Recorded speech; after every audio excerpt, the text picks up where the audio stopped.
A continuação do conteúdo de história.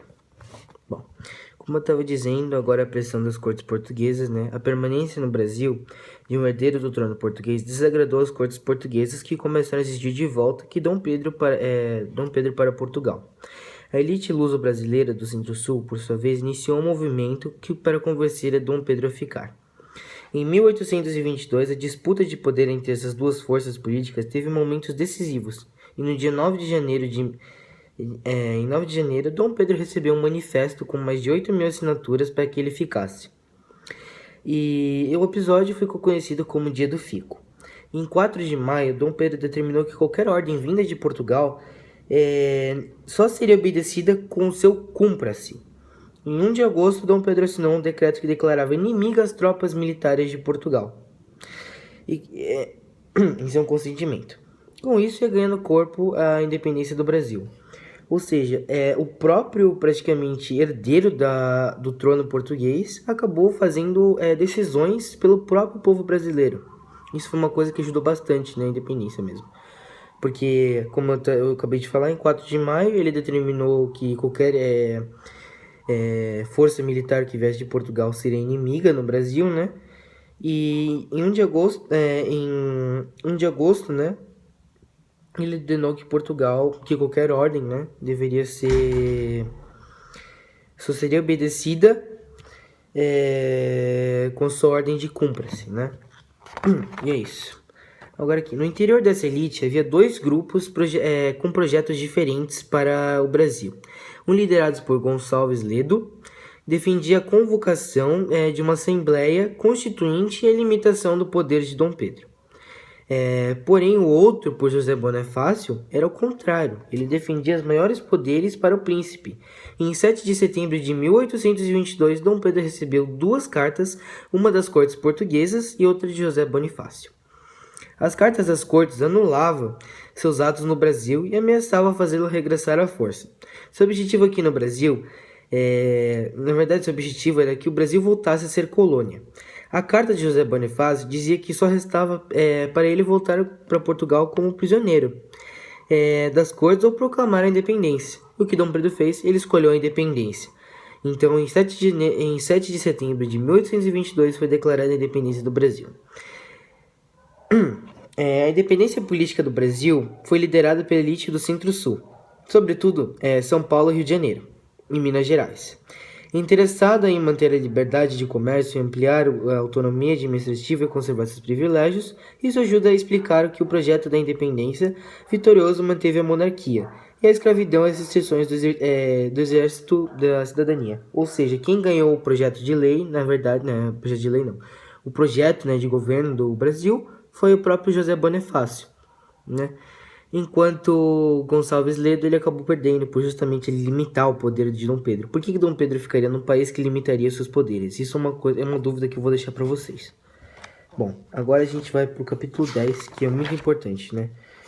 185. Reinado de Dom Pedro I, uma cidadania limitada. Bom, Dom Pedro I ele foi aclamado como imperador e em 12 de outubro, que também era o dia do seu aniversário. Uma multidão compareceu à festa da sua aclamação, durante o século XIX. A data da sua aclamação era comemorada como o Dia da Independência do Brasil. O imperador era então um homem popular. As lutas pela independência. Na época da independência, não foi aceita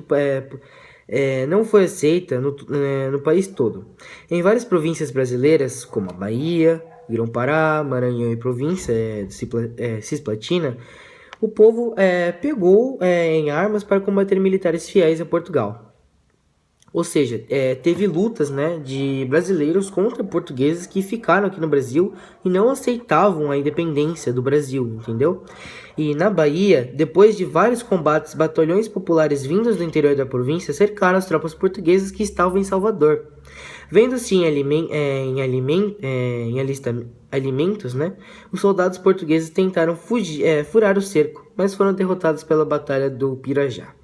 Depois, navios ingleses contratados por Dom Pedro I bloquearam Salvador e forçaram os portugueses a deixar o Brasil em 2 de julho de 1823. Todos os anos, em 2 de julho, a Bahia festeja sua independência. O Piauí também aconteceu uma guerra pela independência que se iniciou quando a Câmara da Paraíba, cidade do norte da província, declarou favorável à independência. O general português Cunha Fidé e suas tropas participaram de Oeiras, também capital de Piauí, a fim de sufocar o movimento pela independência. Foi cerca de 2.000 populares, armados de facas e foices, machados e espingardas velhas, enfrentaram o Campo Maior e interior do Piauí. Os soldados de Fidéa, com seus canhões e fuzis, a luta durou mais de 5 horas e recebeu o nome da Batalha de Genipapo, né? Muitas mulheres trocaram suas joias por armas e também se engajaram na Guerra da Independência. Apesar de não terem conseguido vencer essa batalha, os piauienses enfraqueceram as tropas de Fidéa.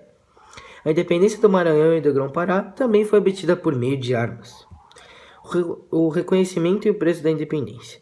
O reconhecimento da independência brasileira envolveu os diversos interesses. Os Estados Unidos foram o primeiro país a reconhecer a independência do Brasil.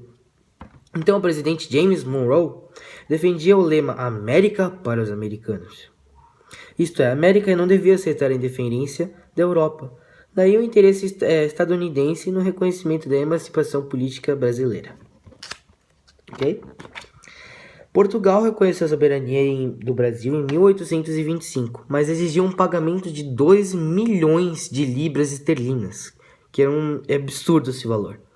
Para pagar essa dívida, o governo brasileiro pediu aos banqueiros ingleses um empréstimo. Parte do dinheiro, no entanto, nem chegou a sair da Inglaterra, porque Portugal devia aos ingleses uma grande soma. Já a Inglaterra reconheceu a independência do Brasil em 1827, mas isso exigiu a renovação do Tratado de Comércio e Navegação mais 15 anos. Portanto, os produtos ingleses continuariam apenas 15% de imposto nos portos brasileiros, por mais de uma década e meia. A extinção do tráfico negreiro em prazo de 3 anos. Esses acordos da Inglaterra sofreram críticas por parte das elites escravagistas do Brasil, que contribuiu para minar o poder no Brasil. Uma Constituição para o Brasil. A independência de Portugal, independente de Portugal, o Brasil podia fazer suas próprias leis. Em maio de 1823, uma Assembleia Constituinte formada por deputados de várias províncias brasileiras reuniu no Rio de Janeiro para elaborar uma Constituição para o Brasil. Depois de intensos debates, os deputados apresentaram um projeto de Constituição que limitava os poderes de Dom Pedro I, proibindo-se dissolver, entanto, não chegou a ser aprovado. Dom Pedro mandou soldados para a Assembleia e prender os deputados. Ali, Dom Pedro acabou fazendo uma outra coisa, que foi prender os deputados, né, que eram amigos, tinha alguns deputados que eram amigos de Dom Pedro.